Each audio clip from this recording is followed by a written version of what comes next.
اسلام کے مطابق حضرت موسیٰ علیہ السلام کا واقعہ صبر، ایمانی طاقت اور اللہ کی مدد کی ایک بہترین مثال ہے۔ قرآن مجید میں ان کا ذکر سب سے زیادہ 136 بار آیا ہے۔ آپ ہمارے چینل میں پہلی بار آئے ہیں تو چینل سبسکرائب کریں اور ویڈیو کو لائک کریں۔ 1. پیدائش اور پرورش۔ مصر کے بادشاہ فرعون نے ایک خواب کی تعبیر سن کر بنی اسرائیل کے تمام نوجات لڑکوں کے قتل کا حکم دے دیا تھا۔ جب حضرت موسیٰ پیدا ہوئے تو ان کی والدہ نے اللہ کے حکم سے انہیں ایک صندوق میں رکھ کر نیل ندی میں بہا دیا۔ وہ صندوق تیرتا ہوا فرعون کے محل تک پہنچا، جہاں فرعون کی بیوی آسیہ نے انہیں دیکھ لیا اور انہیں اپنا بیٹا بنا لیا۔ اس طرح حضرت موسیٰ کی پرورش دشمن کے گھر میں ہی ہوئی۔ 2. مصر سے ہجرت اور نکاح۔ جوان ہونے پر حضرت موسیٰ سے انجانے میں ایک قبط مصری کا قتل ہو گیا۔ اپنی جان بچانے کے لیے وہ مصر چھوڑ کر مدین چلے گئے۔ وہاں انہوں نے حضرت شعیب علیہ السلام کی بیٹیوں کی مدد کی، جس کے بعد ان کا نکاح حضرت شعیب کی بیٹی سے ہوا اور انہوں نے وہاں 8 سے 10 سال تک خدمت کی۔ 3. نبوت اور فرعون کو دعوت۔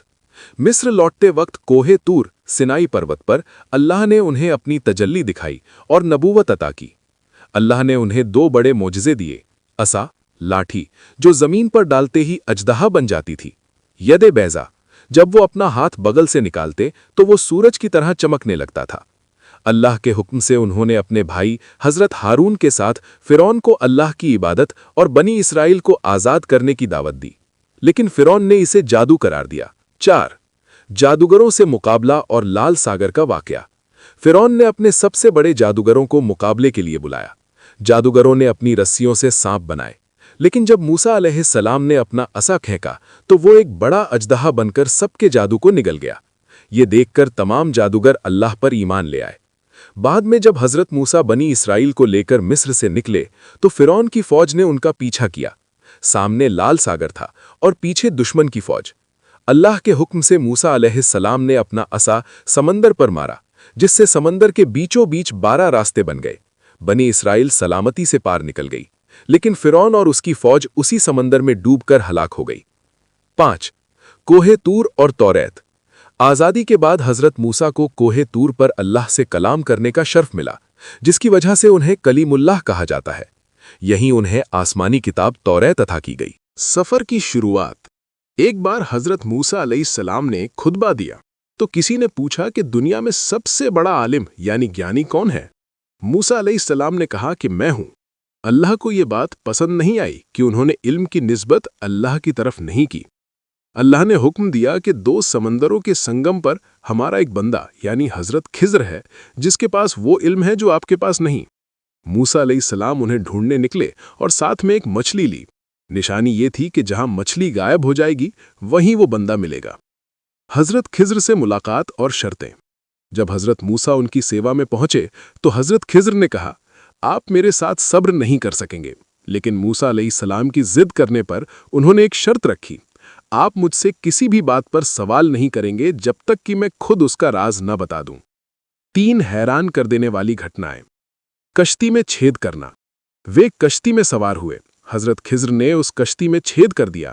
موسیٰ صبر نہ کر سکے اور بولے، آپ نے یہ کیا کیا؟ لوگ ڈوب جائیں گے۔ خضر علیہ السلام نے کہا، میں نے کہا تھا نا کہ آپ صبر نہیں کر پائیں گے۔ بچے کا قتل۔ آگے جا کر حضرت خضر نے ایک معصوم بچے کو مار دیا۔ موسیٰ پھر بول پڑے، آپ نے ایک بے گناہ جان لے لی، یہ تو بہت برا کام ہے۔ خضر علیہ السلام نے پھر یاد دلایا کہ آپ صبر نہیں کر سکتے۔ دیوار کی مرمت۔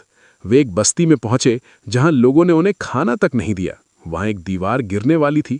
حضرت خضر نے اسے بنا کسی مزدوری کے سیدھا کر دیا۔ موسیٰ نے کہا، آپ چاہتے تو اس کی مزدوری لے سکتے تھے۔ سچائی کا خلاصہ یعنی دی ریویل۔ اس کے بعد حضرت خضر نے جدائی کا اعلان کیا اور ان باتوں کے پیچھے کی اللہ کی حکمت یعنی وزڈم بتائی۔ کشتی۔ آگے ایک ظالم بادشاہ تھا جو ہر صحیح کشتی چھین لیتا تھا۔ چھید ہونے کی وجہ سے اس نے کشتی چھوڑ دی اور غریب مچھواروں کی روزی روٹی بچ گئی۔ بچہ۔ وہ بچہ بڑا ہو کر سرکش اور کافر بنتا اور اپنے نیک ماں باپ کو گمراہ کرتا۔ اللہ اسے لے کر انہیں ایک بہتر اولاد دینا چاہتا تھا۔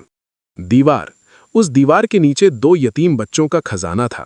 اگر دیوار گر جاتی تو لوگ خزانہ لوٹ لیتے۔ اللہ چاہتا تھا کہ بچے بڑے ہو کر اپنا حق خود حاصل کریں۔ سبق۔ انسان اپنی سیمت سوچ سے چیزوں کو دیکھتا ہے، جبکہ اللہ کا فیصلہ دور اندیشی اور حکمت پر آدھارت ہوتا ہے۔